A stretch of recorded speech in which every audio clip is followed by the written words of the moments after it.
Un grand merci à Merita et à l'équipe et aux professeurs qui ont permis que je vous rencontre ici.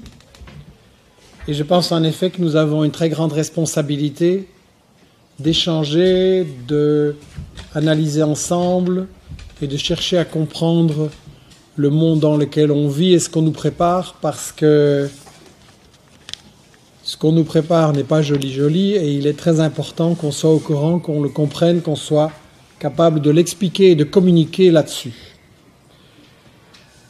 Pour vous montrer de quoi il s'agit, je vais commencer par partager un petit peu de ma drogue avec vous. Aïe, il se dit, zut, on n'aurait pas dû l'inviter.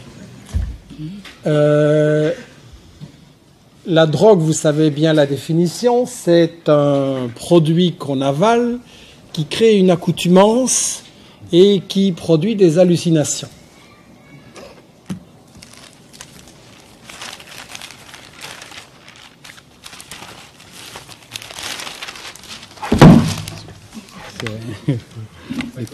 La voici donc. On va regarder dans un journal pris au hasard, il se fait que c'est celui qui me gâche mon petit déjeuner tous les matins depuis X années, donc voilà. Et on va regarder les pages internationales et on va voir ce qu'on nous dit et ce qu'on ne nous dit pas. Dans les pages internationales, vous avez Astrid, la princesse, monte au front contre la malaria. Et elle va au Cambodge et on est dans l'humanitaire.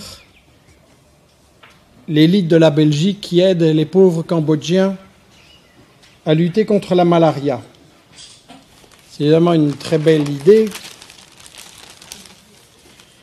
Le problème, c'est que si les Cambodgiens et les Asiatiques et les Africains n'arrivent pas à se débarrasser de la malaria, une maladie qu'on pourrait aujourd'hui facilement non seulement guérir, mais prévenir et éliminer, c'est à cause de l'élite de pays comme la Belgique, qui empêche des pays africains, par exemple, d'avoir des programmes de santé et de prévention qui permettent d'éliminer ces maladies, d'avoir une économie qui permette aux gens de se nourrir correctement, et quand on est bien nourri, on peut résister aux maladies, et d'avoir des programmes d'éducation qui permettent aussi aux gens de comprendre ce qu'il faut faire pour avoir une bonne hygiène de vie. Et si ça n'est pas possible en Afrique, c'est parce que quand les représentants de notre élite vont en Afrique, c'est pour dire diminuez vos budgets santé, diminuez vos budgets éducation, diminuez les salaires des gens, privatisez vos entreprises et remboursez votre dette, qui est une dette crapuleuse qui a été imposée à ces gens pour les obliger à nous acheter plein de trucs. Donc, s'il y a encore la malaria aujourd'hui en Afrique, ce qui ne devrait vraiment plus exister depuis longtemps, c'est à cause du 1% qui dirige la Belgique. Et la princesse Astrid n'a pas choisi la famille dans laquelle elle vit, mais si elle veut se rendre utile, c'est ça qu'elle devrait, à mon avis, expliquer, plutôt que de faire semblant d'aller aider les pauvres Africains ou Asiatiques. Bien entendu, si elle fait ça, je ne sais pas si elle sera encore interviewée dans le soir, mais c'est un choix. Un autre article au-dessus, mais on va être bref, c'est Italie, pas d'alternative à une grande coalition. Le soir, prône une coalition soi-disant droite et gauche ensemble pour faire passer l'austérité de l'Europe. Le soir menait la campagne avant pour M. Monti, qui a perdu les élections, et qui a appliqué le beau programme du néolibéralisme qui fait que maintenant, les Italiens vivent de plus en plus mal, sauf 1 ou 2%. Et qu'ils sont dans le complet désarroi. Mais ça, on ne va pas mettre dans l'article. Plus de 100 morts en Irak, mais ça fait toujours partie des brèves. Et on ne va pas dire qui les tue et qui est responsable du drame en Irak, excusez-moi. Et on ne va pas dire que depuis que les États-Unis, dont nous sommes les alliés officiels, s'occupent de ce pays, tout va de plus en plus mal. On était là aller pour les aider et les sauver, tout va de plus en plus mal, en ce sens que une personne sur 6 en Afrique est réfugiée, a quitté sa maison, sa ville, son pays. 3/4 des Irakiens ont assisté personnellement à une fusillade ou à un attentat. La torture officielle des États-Unis et les escadrons de la mort sévissent aux États-Unis. La moitié de la population vit dans des bidonvilles, la moitié. Après avoir détruit toute une série d'usines, d'écoles et d'hôpitaux, on se retrouve avec la situation que la moitié des enfants de 6 à 12 ans ne vont pas à l'école, alors qu'avant, le niveau de l'enseignement, c'était quasiment comme en Europe. On ne va pas nous dire non plus que 3 millions d'Irakiennes, de femmes irakiennes sont veuves, que seulement 8% d'entre elles touchent une pension, et que la solution qu'on propose aux autres, c'est soit la polygamie, soit la prostitution. Soi-disant les États-Unis qui allaient en Afghanistan, rappelez-vous, pour sauver les femmes afghanes. Donc, de ça, on ne parlera pas dans le soir. On va toujours présenter les États-Unis comme étant en train d'essayer d'aider les Irakiens ou de chercher la solution au problème, alors qu'ils ne sont pas la solution, ils sont le problème. Et ça ne peut pas être dans les médias. Et à la page suivante, on a notre beau ministre des Affaires étrangères qui reçoit le vice-président des États-Unis, Kerry. Et Véronique Yessel signe un article plein de blabla. Et bien sûr, nous faisons front commun contre le terrorisme. On va voir tout à l'heure quel rôle vraiment les États-Unis jouent avec le terrorisme. Et c'est en fait un copier-coller de la version des États-Unis sur la situation du monde. Après, vous avez une enquête du FBI dans le Caucase. On s'intéresse maintenant qu'il y a eu un attentat à Boston, et évidemment, c'est bien triste. On s'intéresse aux islamistes et aux terroristes que les États-Unis ont soutenus et financés en Afghanistan, en Tchétchénie et en Bosnie et au Kosovo. Mais là, c'était pour la bonne cause, c'était pour la liberté. Mais maintenant que certains de ces terroristes, un peu dans la confusion, se retournent contre les États-Unis, là, c'est vraiment des terroristes. Et là, Mme Kessel recopie la version de Washington et de la CIA. Il y en a encore un sur la Russie, c'est du même tonneau. Si on prend un journal qui s'appelle Libération, mais qui est tout sauf libéré, on a Damas accusé d'utiliser des armes chimiques. Ça, je ne pensais pas qu'on allait nous la refaire aussi vite et aussi facilement, mais on le ressort. Il n'y a jamais aucun pays dans le monde qui a utilisé plus les armes chimiques et biologiques que les États-Unis. Mais c'est chaque fois les méchants qui sont accusés d'utiliser des armes chimiques. Et puis encore dans Libération, la France frappée en plein Tripoli. C'est pas la France, c'est une certaine politique par des gens que la France a utilisés en Libye et en Syrie, et là c'était des gentils combattants de la liberté, et maintenant elle les combat au Mali, et là c'est des méchants terroristes, et évidemment, c'est pas Libération ou Le Monde qui va nous expliquer ça. Le problème, c'est que dans cette version des médias, on nous présente le Nord, l'Occident, comme vous voulez, les États-Unis et l'Europe, comme étant la solution et les puissances qui vont aider les pauvres gens du Sud qui ne sont pas capables, on le sait, de se débrouiller par eux-mêmes. Et donc nous allons les aider, par exemple en leur faisant des prêts de la Banque mondiale et du FMI et des trucs comme ça, parce qu'ils n'ont pas assez d'argent, on se demande pourquoi, et ils ne s'en sortent pas, donc on va les aider avec des prêts. Je viens de lire ce mois-ci un bouquin étonnant, remarquable, qui s'appelle « Les confessions d'un assassin financier ».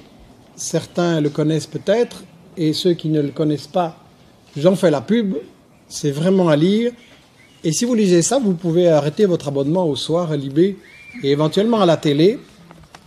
Et vous allez voir pourquoi. John Perkins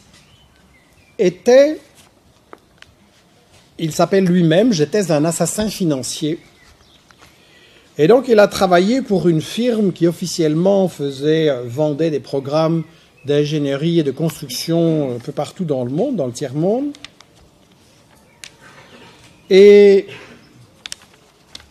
il se présentait donc comme un économiste et il allait dans les pays du tiers-monde, Afrique, Asie, Amérique latine. Et voilà comment on lui présente son boulot quand il commence. Premièrement, je devais justifier d'énormes prêts internationaux dont l'argent serait redirigé vers Main, c'est la compagnie qui l'emploie, et d'autres compagnies américaines plus connues comme Bechtel, Halliburton, très active en Irak notamment, Stone Webster et Brown & Root, par le biais de grands projets de construction et d'ingénierie. C'est-à-dire qu'il est chargé de persuader les dirigeants de pays pauvres d'Afrique et d'Amérique latine qui doivent absolument construire des énormes centrales électriques parce que leur pays va se développer et que ça leur rapportera et que donc avec ça ils pourront rembourser, qu'il faut aussi faire des routes, des aéroports, tout ce qui va avec, comme par hasard d'ailleurs tout ce qui aide à exporter les produits, les matières premières, les ressources de ce pays. Et donc, il est chargé de leur vendre d'énormes travaux. Je dis énormes. Il donne beaucoup d'exemples sur une série de pays. Deuxièmement, dit-il, je devais mener à la banqueroute les États qui recevraient ces prêts. Je ne me suis pas trompé, je relis. Je devais mener à la banqueroute les États qui recevraient ces prêts. Je devais les mettre en faillite. Je devais les obliger à contracter une dette qu'ils ne pouvaient pas rembourser, de sorte qu'ils seraient à jamais redevables à leurs créanciers et constitueraient donc des cibles faciles quand nous aurions besoin d'obtenir leur faveur sous forme de bases militaires, de vote aux Nations Unies ou de l'accès au pétrole et à d'autres ressources naturelles. Et donc il donne toute une série d'exemples à propos d'une série de pays qui effectivement ont été volontairement mis en faillite pour les rendre dépendants et pouvoir continuer à les piller et à les utiliser. Ça, c'est donc ce qu'il appelle être un assassin financier. Et il dit, j'étais un parmi quelques centaines, et maintenant il y en a des milliers. Mais là, il a commencé sa carrière dans les années 60-70. Et il dit, maintenant il y en a des milliers, il y en a encore plus. Et il explique que l'aide n'était absolument pas une aide, mais un piège. Et sur la dette, il dit ceci: notre empire global des États-Unis dépend largement du fait que le dollar est la principale monnaie internationale et que ce sont les États-Unis qui en impriment. Ainsi, nous prêtons de l'argent à des pays comme l'Équateur, tout en sachant très bien qu'ils ne pourront jamais le rembourser. En fait, nous ne voulons pas qu'ils payent leurs dettes, puisque c'est ce non-paiement qui nous procure une influence sur eux. Et il dit, voilà donc ça, la soi-disant aide, la soi-disant dette, en fait ça veut dire qu'on leur fait un prêt pour qu'ils puissent acheter plein de trucs à des sociétés des États-Unis, de sorte que les États-Unis impriment des dollars qui ne quittent pas les États-Unis, et on appelle ça une aide au Sud. Et après, vous avez des générations et des générations qui sont obligées de se serrer la ceinture pour rembourser ça. Et il dit en plus, on oblige ces États à diminuer comme je le disais au début, à diminuer leur budget de l'éducation, de la santé, à diminuer les salaires, à vendre leurs entreprises. Et donc, on les plonge absolument dans la catastrophe, dans la banqueroute, exprès. Et alors il dit, nous étions donc la première vague, les economic hitmen, les assassins financiers. Et il dit, parfois on ne réussissait pas. Parfois on échouait, parfois on tombait sur un dirigeant honnête ou qui voulait absolument défendre ses intérêts, ou quelqu'un qui préférait travailler avec une autre grande puissance. Et alors, dit-il, les deuxièmes qu'on envoyait dans ces pays, c'était ce qu'il appelle les chacals, c'est-à-dire les assassins tout court. Et donc vous avez eu dans les années 60, 70, 80, une série de dirigeants en Amérique latine, par exemple, Panama, Équateur, tout ça, qui avaient un programme très indépendant pour leur pays, qui voulaient résister aux multinationales, qui avaient des projets, et qui sont inexplicablement morts dans des accidents d'avions, d'hélicoptères, ou ceci ou cela. Et il explique que tout le monde dans sa profession sait très bien qu'ils ont été assassinés. Et il disait parfois les chacals ne réussissaient pas, et alors la troisième vague, c'est l'armée. Et donc c'est très important de voir la vision globale de la politique des États-Unis dans cette affaire-là, 1, les assassins financiers, 2, les assassins tout court, 3, l'armée. Et de bien voir la stratégie globale. En m'introduisant, on a signalé que mon tout premier bouquin, ça a été Attention médias sur la première guerre contre l'Irak. Et je suis un peu tombé des nues, je n'avais pas travaillé sur la politique internationale et le Moyen-Orient, je faisais plutôt du journalisme sur les questions sociales en Belgique. Et donc je suis tombé des nues en découvrant à quel point on nous mentait dans cette guerre en Irak. Et maintenant, avec tout ce que j'ai lu depuis, je vois que j'étais encore bien naïf il y a 20 ans quand j'ai décrit la guerre en Irak et que, d'ailleurs, Perkins m'a appris toute une série de choses absolument étonnantes sur la guerre contre l'Irak. Et il dit par exemple qu'en Irak, Saddam Hussein, on avait envoyé des assassins financiers et des assassins tout court en Irak pendant des années, et que c'est parce qu'ils ont échoué qu'on a envoyé l'armée. Et ce qui est intéressant, c'est qu'il dit lui-même, il raconte, c'est assez au jour le jour, comme c'est un journal, il raconte, et alors un jour il dit que il lit la presse des États-Unis du matin, et la guerre en Irak vient de commencer, et il dit voilà, ces articles ne contenaient rien qui pût indiquer que ce qui arrivait à l'Irak en 2003 était la continuation d'une honteuse histoire. Qu'en fait la guerre, ça c'est quelque chose que je dis souvent, la guerre est la continuation de la politique, d'accord, mais surtout de l'économie. La guerre, c'est la continuation de l'économie. Et je reviendrai tout à l'heure sur ce que Perkins, comment il juge les médias à la suite de son expérience. Mais on va maintenant aborder le thème central que je voulais traiter, la guerre humanitaire. Ça n'existe pas, mais rassurez-vous, je ne vais pas partir. On va en parler quand même. Il n'y a pas de guerre humanitaire, jamais. Toute guerre est économique ou stratégique. Et stratégique veut dire pour contrôler une région qui économiquement est intéressante. Donc fondamentalement, toute guerre est économique. Et ce qui est important aussi quand on parle de guerre, c'est de ne pas s'en tenir à la définition classique où les États-Unis, la France ou des pays comme ça interviennent, bombardent, éventuellement débarquent, etc. La guerre classique. Il est très important de voir que tout aussi fréquentes, plus peut-être, sont les guerres indirectes. C'est-à-dire que les États-Unis font la guerre, on appelle ça en anglais par proxys, par intermédiaire, et donc ils font la guerre par pion interposé, ils font se battre les gens entre eux. Ça c'est moins visible, moins cher, en cas de problème, on peut dire c'est pas moi. Et en fait, quand on regarde l'ensemble des guerres que nous avons eues depuis 25 ans, on va dire, elles confirment qu'on est toujours dans une guerre économique, une guerre pour la recolonisation du monde, une guerre pour le contrôle des ressources, et finalement une guerre pour la domination mondiale. Alors avant de les parcourir rapidement, il y a une raison à tout ça. La raison, c'est l'économie, justement. Pourquoi ils font la guerre ? On essaye de nous faire croire souvent que c'est parce que tel ou tel président des États-Unis a un caractère un peu ceci, un peu cow-boy, ou ceci ou cela. Et au moment de Bush, c'était vraiment ça la chanson. La guerre, c'est à cause de Bush. Puis arrive un suivant, plus calme, beaucoup plus habile dans ses discours, et encore plus de guerre qu'avant. Donc, il faudrait nous dire. Et en fait, ça n'a rien à voir avec le caractère d'un président. De toute façon, ce n'est pas les présidents qui décident, c'est les multinationales derrière. Et la guerre, c'est fondamentalement une réponse et une tentative de sortir de la crise économique dans laquelle notre système capitaliste se débat.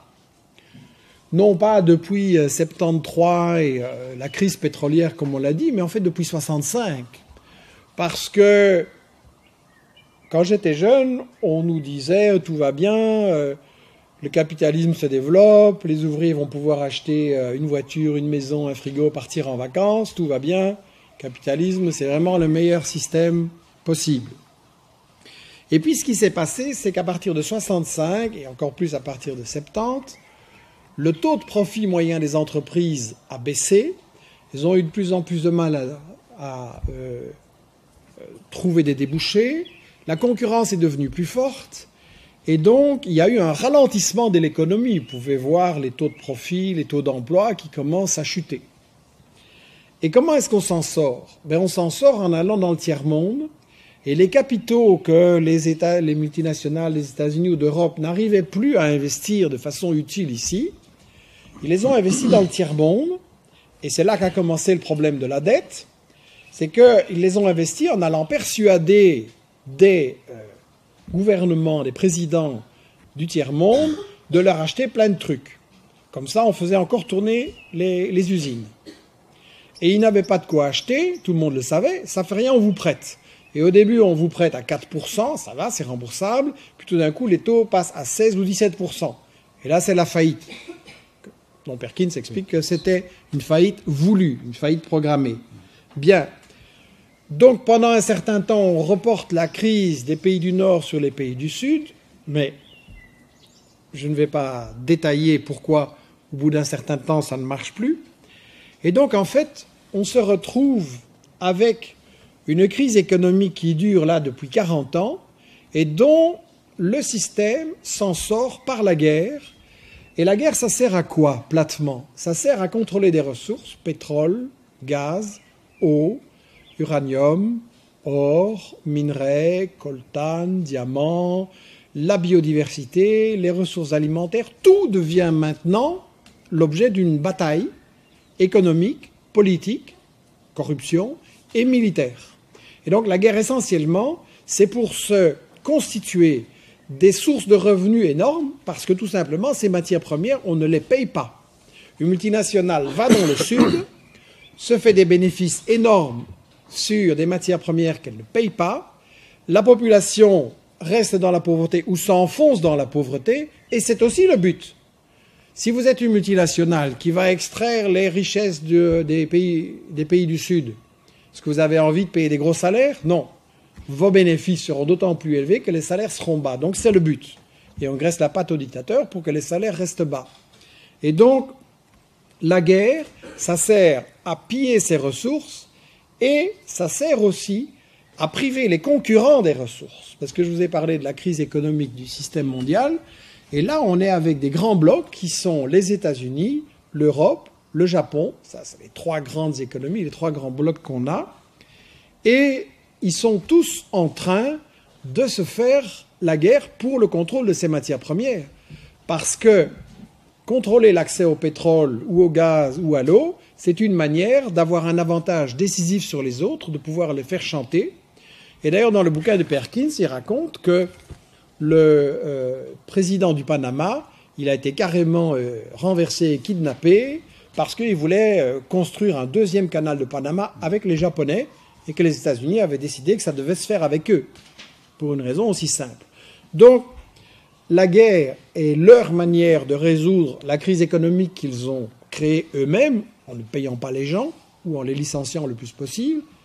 Mais ça, on est dans la contradiction fondamentale du système, parce que qu'est-ce que c'est être un bon capitaliste? C'est arriver à faire le travail en payant les gens le moins cher possible et en licenciant tout ce qu'il y a moyen de licencier et de faire le travail par ceux qui restent. Très bien. Mais quand vous avez fait ça, et la preuve de ce que je dis, c'est que quand une entreprise annonce... il faut lire beaucoup plus les pages roses, mais les pages roses financières. Elles sont très intéressantes. Là, vous avez la firme Siemens annonce un dégraissage de 10 000, 15 000 emplois dans le monde. Qu'est-ce qui se passe? Son action à la bourse, elle descend et hey, ça va mal? Non, elle monte. Vous licenciez des gens, vous êtes un bon capitaliste, l'action monte. Mais évidemment, tout le monde fait ça. Et quand tout le monde fait ça, à qui vous vendez? Puisqu'évidemment, vous avez privé de pouvoir d'achat les gens à qui, finalement, vous êtes censé vendre. Donc, ils sont en train de se créer eux-mêmes ce problème de cette crise, et ils ne peuvent pas faire autrement, et ils en sortent par la guerre, c'est-à-dire en volant. Ça, c'est vraiment le système dans lequel on vit. Je vais être bref, mais si on a des questions, je suis à votre disposition. Je disais que chaque guerre depuis 25 ans, elle obéit à cette définition que j'ai donnée et à la définition de John Perkins. Et un élément que j'ai oublié de dire, c'est les guerres économiques. Et attention, c'est toujours aussi une guerre à deux niveaux. Je m'explique, c'est à la fois une guerre contre le pays qu'on attaque, mais c'est aussi une guerre contre d'autres grandes puissances qui ont une meilleure position dans ce pays-là. Quand on a fait la guerre, quand les États-Unis ont fait la première guerre contre l'Irak, c'était aussi une guerre contre la France qui avait des contrats avec l'Irak et qui, elle, ne voulait pas du tout faire cette guerre. D'ailleurs, Chirac a recommencé après en s'opposant à la guerre de Bush. Et donc, c'est une manière de... Une guerre a toujours au moins deux dimensions. Et donc, quand les États-Unis font la guerre en Irak, c'est pour Exxon contre Total. Ça doit être très clair. Et quand les États-Unis font la guerre, quand la France, fait la guerre au Mali, et que les États-Unis disent par la bouche de la représentante à l'ONU, Susan Rice, les États-Unis disent avec toute leur politesse, This war is a shit. Cette guerre, c'est une merde. En parlant de leurs alliés, la France. Et donc pourquoi ? Parce que la France et les États-Unis sont en grande bataille pour savoir qui va contrôler les richesses de l'Afrique. Et historiquement, l'Afrique est contrôlée par le colonialisme français et britannique. Et les États-Unis sont bien d'accord avec les Français et les Britanniques qu'en tout cas l'Afrique ne peut pas appartenir aux Africains et que c'est pas à eux à décider ce qu'on fait des ressources et avoir des idées fantaisistes comme éliminer la pauvreté avec les ressources naturelles. Mais après, les États-Unis, la France et la Grande-Bretagne ne sont pas du tout d'accord entre eux sur qui va profiter de ce gâteau. Et donc on fait la guerre là, et c'est pour ça que j'attire votre attention sur des guerres indirectes, on fait la guerre par proxy. Si Paris a le gouvernement en place, les États-Unis financent une guérilla sécessionniste, ou l'inverse. Et donc on provoque des guerres civiles dans toute une série de pays pour occuper la bonne position et rafler les contrats. J'avais mentionné Panama en 89. La guerre contre la Yougoslavie, c'est aussi une guerre stratégique. Pas que la Yougoslavie ait des très grandes richesses, mais elle donnait un très mauvais exemple en Europe, à savoir qu'elle avait gardé de son passé socialiste un système de sécurité sociale, un système de protection sociale, toute une organisation. Pour vous donner une idée, dans les usines, les directeurs étaient élus par les travailleurs. C'est évidemment impensable dans notre beau système capitaliste, et donc il fallait mettre ça au pas. Et stratégiquement, la Yougoslavie pouvait être un allié pour l'Union soviétique dans un premier temps, la Russie à ce moment-là, et lui donner un accès à la Méditerranée. Et les États-Unis considèrent que la Méditerranée, c'est à eux, que personne ne doit venir s'en mêler, et donc il fallait prendre le contrôle de la Yougoslavie, et ça a réussi. La guerre contre l'Afghanistan n'est pas une guerre directement pour les ressources de l'Afghanistan, que je sache, mais c'est une guerre pour sa position stratégique. Quand vous regardez la carte de l'Asie, vous voyez que l'Afghanistan, c'est vraiment au centre de la région qui a le plus grand potentiel de croissance économique dans le monde. Et Obama vient de dire, après sa réinvestiture, que dorénavant, les États-Unis allaient se concentrer sur l'Asie, que ça c'était le plus important, qu'on allait renforcer les troupes en Asie.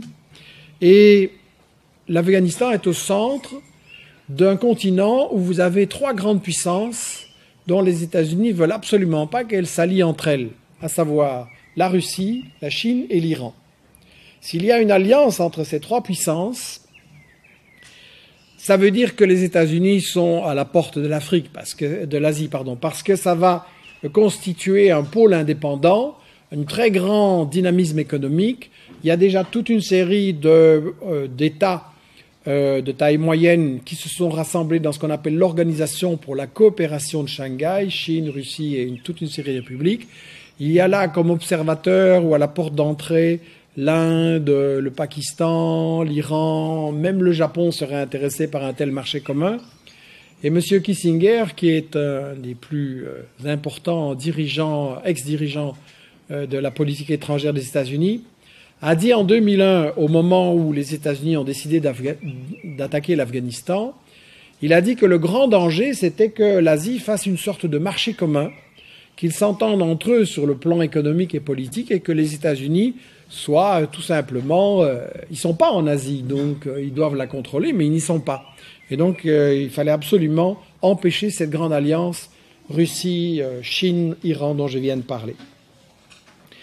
La guerre contre la Libye, c'était clairement une guerre pour voler les 30 milliards de dollars de ressources annuelles du pétrole libyen et le gaz, dont les ressources sont très importantes, et ça a été volé.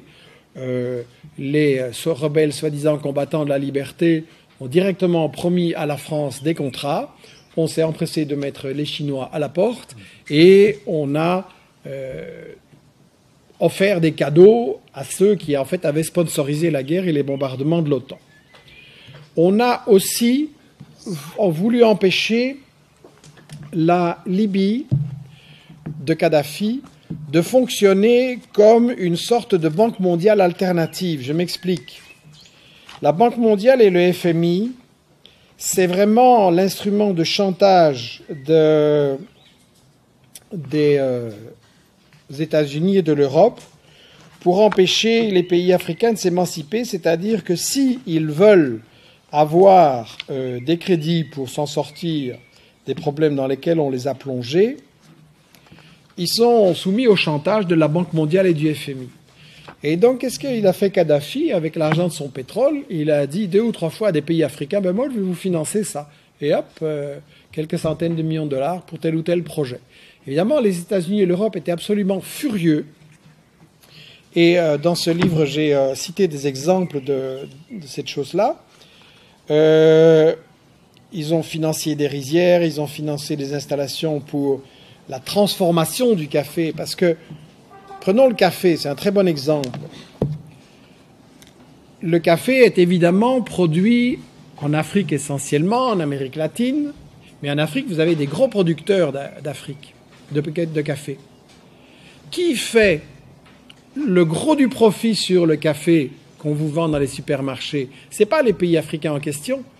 Jean Ziegler a montré ça dans ses bouquins. Il voit à peine 10% du prix que vous payez. Et donc tout ça, c'est les intermédiaires qui sont en fait 4 grosses boîtes qui contrôlent l'ensemble du café au niveau mondial, qui sont toutes des multinationales du Nord et qui gagnent tout. Et Kadhafi, un beau jour, il a dit, ben moi je vais vous faire un prêt, un don, pour que vous puissiez faire la torréfaction, l'emballage, le packaging, et comme ça vous allez gagner plus. Évidemment, les multinationales occidentales étaient furieuses. Et voilà le vrai crime de Kadhafi, qui n'était pas un ange.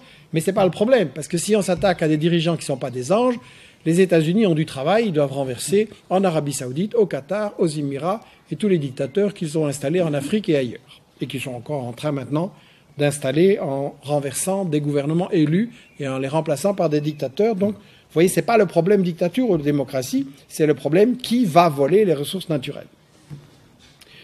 La guerre sur la Libye, c'était donc ça.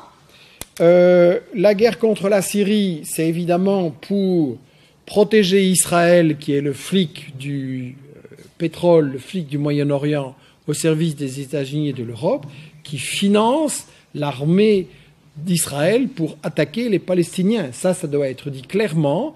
Nous avons des ministres qui font semblant de verser des larmes de crocodile, qu'il faudrait quand même qu'Israël soit plus raisonnable et qu'on arrive à une solution et que le Dieu fasse des efforts et blablabla. Ce sont des larmes de crocodile, ce sont des hypocrites, comme il a été très bien montré dans le livre de David Cronin, que je vous recommande. L'Europe finance et arme Israël pour bombarder les Palestiniens et détruire des écoles, des hôpitaux, les envoyer en prison sans procès et leur rendre la vie impossible. Okay? Donc ça doit être dit clairement. C'est pas ça qui va me faire inviter plus dans le soir et dans la RTBF et RTL, mais la vérité a ses droits. La Syrie, donc, il faut l'empêcher de contester Israël et surtout, je vous ai parlé d'Iran il y a 2 minutes, tout ce qui se passe là, au Moyen-Orient depuis quelques années, c'est la préparation de l'attaque contre l'Iran. L'Iran, c'est un grand morceau. C'est une population qui a vécu une dictature militaire épouvantable avec le Shah d'Iran. Il faut rappeler que nous, les Occidentaux, qui adorons la démocratie et blablabla, qu'est-ce que nous avons fait quand il y avait un premier ministre élu en Iran? Nous l'avons renversé avec un coup d'État, nous, les services secrets britanniques et de la CIA, avec l'appui, vous pouvez aller relire ce que Le Soir, Le Monde et compagnie écrivaient à l'époque, avec l'appui de tous les pays occidentaux, nous l'avons renversé et nous l'avons remplacé par le Shah d'Iran, un des dictateurs les plus sanglants de ces 50 dernières années, avec une police politique, la SAVAK, qui torturait, qui a fait 30 000 victimes. Et pendant ce temps-là, vous avez dans Paris Match et dans Le Soir Magazine et dans ce genre de trucs, j'ai l'âge de m'en souvenir, des jolis reportages où on voyait le Shah d'Iran avec sa belle jeune femme moderne et bien habillée et tout, et ça c'était vraiment les souverains progressistes, et donc on faisait l'apologie de tortionnaires qui avaient du sang sur les mains dans le soir, dans le monde, à la RTBF et partout, ça doit être dit clairement aussi. Et donc, pourquoi je parle de l'Iran? Parce que on ne peut pas, les Iraniens du coup avec tout ce qu'on leur a fait, ils savent très bien qui sont les États-Unis, ils n'en veulent pas. Donc il faut d'abord les isoler. Pour les isoler, il faut détruire la résistance palestinienne, il faut détruire la résistance du Hezbollah au Liban, il faut détruire la Syrie, et à ce moment-là, on pourra s'en prendre à l'Iran d'une manière ou d'une autre. C'est donc très très important, quand on voit dans les médias qu'on montre le doigt sur un problème avec « Ah, les Palestiniens, ils font ceci », ou « Bachar, il fait ça », ou « le Hezbollah, il fait ça », c'est très important de ne pas suivre le doigt, mais de faire le zoom arrière et de regarder l'ensemble du tableau. Ils veulent quoi? Ils veulent attaquer qui? Et ça va se passer comment? On a la recette. C'est mis dans Perkins, c'est mis dans une série de bouquins. On a la recette. C'est pas mis dans Le Soir et compagnie, mais c'est justement pour ça qu'il faut tourner la page et lire ce qui vraiment nous informe et pas des hallucinations. Donc la Syrie, je dis pas que Bachar est un ange, c'est pas ça la question, mais la question c'est pourquoi on l'attaque et par qui on veut le remplacer. Si on veut le remplacer par ceux qu'on a mis au pouvoir en Libye, je ne suis pas sûr que le peuple syrien il va s'en porter mieux après. La guerre au Mali, c'est clairement parce que d'abord c'est une région globalement, c'est pas le Mali tout seul. Vous aviez des militaires de gauche au Mali qui en avaient marre du pillage, de la corruption et de se faire attaquer par des sécessionnistes sans pouvoir riposter. Et donc la France a décidé un embargo contre les armes pour empêcher l'armée malienne de se défendre contre la sécession. Et puis elle vient se présenter en Zorro super sauveur alors qu'elle a empêché les Maliens de se défendre. Et évidemment, c'est pas pour la beauté pas par amour des Maliens qu'on intervient. Vous n'avez qu'à demander aux Maliens qui vivent en France et qui se font expulser par charter comment la France les adore. Et la vraie raison, c'est évidemment une raison très simple, l'or, l'uranium du Niger voisin, les gisements, l'Algérie voisine avec le gaz et le pétrole, encore un pays emmerdant et qu'on veut essayer d'isoler. Et donc, il faut le dire, la guerre de la France au Mali, en Syrie, en Libye et tous ses alliés, que nous, Belgique, nous soutenons avec les taxes de vos parents, je signale, c'est une guerre coloniale. C'est une guerre pour recoloniser des ressources qui nous ont échappé et qu'on veut récupérer pour faire plus de fric pour le 1% qui a tout à dire en Belgique. Voilà.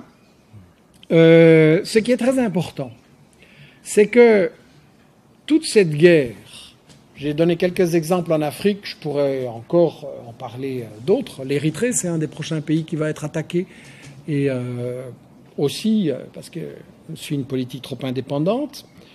Le Moyen-Orient, j'en ai pas parlé beaucoup aujourd'hui, mais l'ensemble des guerres qui sont faites contre les peuples arabes, en fait, il y a une finalité globale à ça. Et l'ennemi principal des États-Unis, dont nous sommes officiellement les alliés, l'ennemi principal, c'est la Chine. La Chine est une menace parce que, qu'elle reste socialiste ou qu'elle devienne capitaliste, c'est pas le problème, c'est un rival, enfin c'est un problème pour les Chinois, une bonne discussion importante, mais pour les États-Unis, ils s'en fichent. Si c'est un rival, il faut absolument l'écraser, l'affaiblir. Et donc, comme évidemment la Chine, c'est un gros morceau, ça on ne peut pas l'attaquer directement, on va l'isoler, on va la priver de ses soutiens et de ses relais. Et la Chine, c'est un pays avec un très grand développement économique, un très grand besoin de matières premières et agricoles qu'il n'y a pas sur son sol. Et donc, il faut l'empêcher de s'approvisionner. Il faut l'empêcher de s'approvisionner en Afrique, au Moyen-Orient et dans l'ensemble du tiers-monde.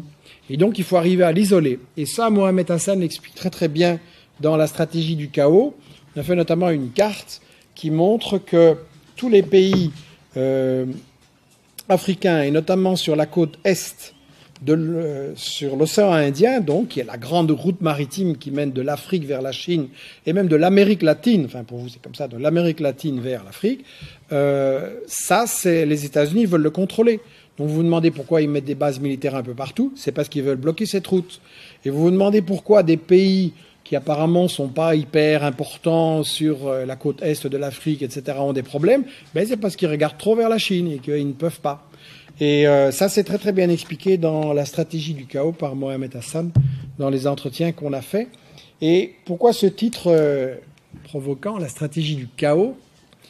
Eh bien parce que tout ce que je suis en train de vous dire, ça peut peut-être vous sembler désespérant. Mon Dieu, il n'y a que des mauvaises nouvelles. Les méchants sont trop forts, on n'a aucune chance. Mais en réalité, non. Les États-Unis sont un empire en déclin. Économiquement, c'est une économie qui ne vaut plus rien du tout. Elle tient parce que la réserve mondiale, financière internationale, c'est le dollar. Mais elle tient par un truc de supercherie, que les États-Unis ont le droit d'imprimer des dollars et de les vendre à tout le monde et qu'il n'y a pas de contrôle sur ça. Mais en réalité, économiquement, ils sont très très faibles parce qu'ils ont tout délocalisé, ils ont perdu leur tissu industriel. Donc ils sont uniquement dans le pillage des ressources des autres. Mais ça crée une économie spéculative, ça crée une économie parasitaire et artificielle, et c'est une économie en déclin. Plus, comme vous le savez, ils n'arrivent même plus à payer leurs guerres, ils les font payer par les autres, mais tout a des limites, plus personne ne veut payer les guerres des États-Unis, et ils ne sont même pas capables, en plus, de gagner directement en Irak et en Afghanistan. Bush s'amène là en cow-boy, on va gagner, ils n'ont pas gagné. Et donc ils passent au plan B.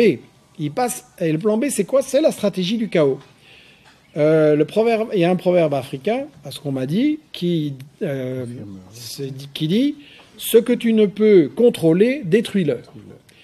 Et c'est ça que les États-Unis font. Ils n'ont plus les moyens de contrôler tranquillement et pacifiquement des pays comme avant, au beau temps des colonies. Donc on les plonge dans le chaos, on les plonge dans le bordel, on fait en sorte que les gens se disputent entre eux, qu'il y ait des guerres civiles.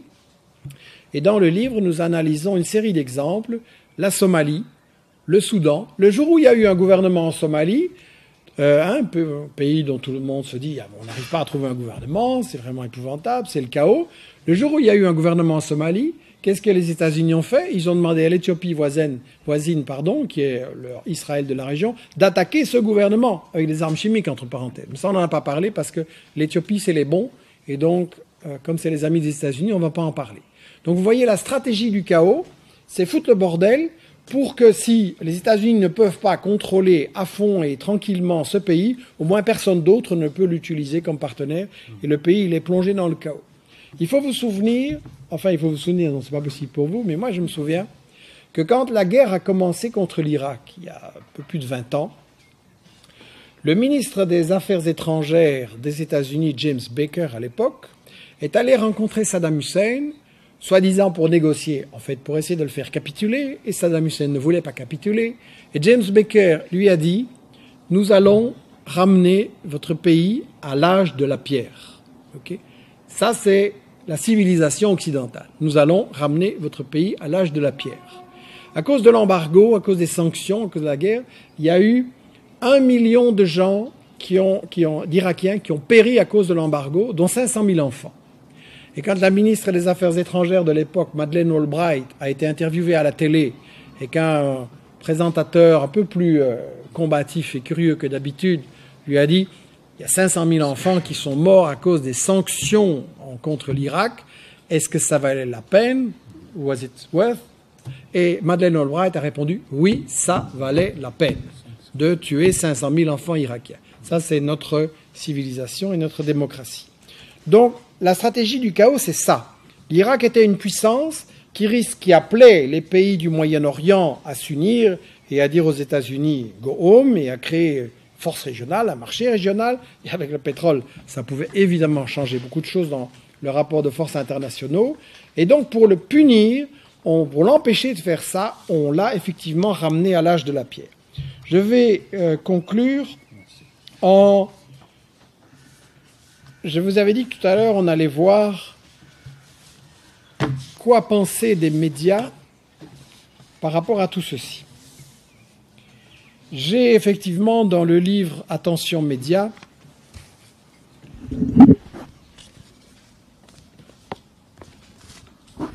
j'ai abordé la question du système du fonctionnement des médias et mais seulement comme je suis un complotiste, un conspirationniste et voilà, plein de fantasmes, je ne suis pas crédible.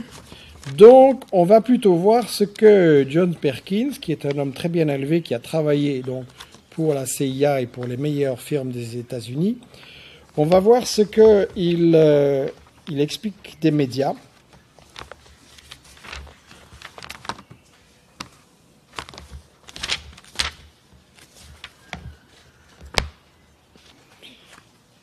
il conclut son livre, que vraiment je vous recommande. J'espère que ce chapitre vous aidera à voir l'actualité autrement, à lire entre les lignes de chaque article qui vous tombera entre les mains et à vous interroger sur les implications profondes de chaque reportage de télé ou de radio que vous verrez ou entendrez. Les choses ne sont pas ce qu'elles paraissent. Et là, il parle des différentes stations télé des États-Unis. NBC appartient à General Electric, ABC à Disney, CBS à Viacom et CNN fait partie du gigantesque conglomérat AOL Time Warner. La plupart de nos journaux, magazines et maisons d'édition appartiennent à de grandes compagnies internationales qui les manipulent à leur gré.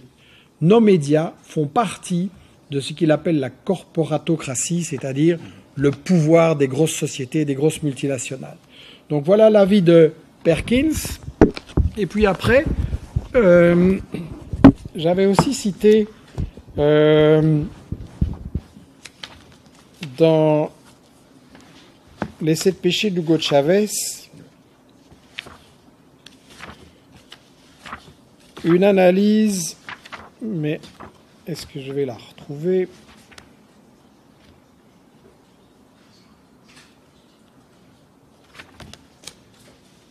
Non, c'est pas mon exemplaire que j'ai oublié de prendre. Et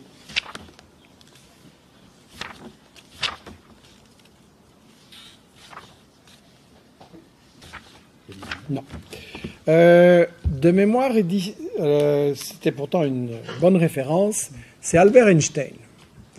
Albert Einstein a écrit en 1949 un article très intéressant où il analyse la société capitaliste, son fonctionnement économique et politique, et où il dit qu'en fait, il n'y a pas de démocratie, que les entreprises décident tout et contrôlent le système politique, Albert Einstein, et où il dit aussi que les médias sont contrôlés par des grandes entreprises et que donc on ne peut pas y trouver la vérité. Pour ceux qui sont intéressés, je pourrais vous fournir la citation exacte qui est dans le bouquin. Ah oui, c'est une chose que... Ouais. Donc je pourrais vous fournir cette citation sans problème. Pourquoi je conclus sur cette analyse globale des médias ? J'insiste que j'ai parlé des médias, je n'ai pas parlé des journalistes. Il y a des journalistes qui ne sont pas contents avec la situation que j'ai décrite, qui se rendent compte de ça, qui font ce qu'ils peuvent. Mais globalement, le problème, c'est que ce n'est pas les journalistes qui décident, mais leurs patrons, les patrons des médias, et c'est là qu'est le problème. Et là, j'insiste et je termine par ce point, parce que là, on va parler de vous. C'est là que vous entrez en scène et que vous avez une responsabilité énorme. Si les médias ne parlent pas des choses importantes comme les assassins financiers, les assassins tout court et les raisons des guerres, si au lieu de ça, on nous raconte des histoires sur tel dictateur, sur les armes chimiques et blablabla, il y a une raison. C'est que les médias et les multinationales qui, grosso modo, contrôlent les médias ou les sources des médias n'ont évidemment pas intérêt à ce que les simples gens soient au courant de pourquoi on fait la guerre. Hein ? Si on vient dire à vos parents, et bientôt à vous en tant que futurs contribuables, viens, donne-moi tes taxes, je vais aller bombarder des écoles et des hôpitaux avec, vous allez dire non.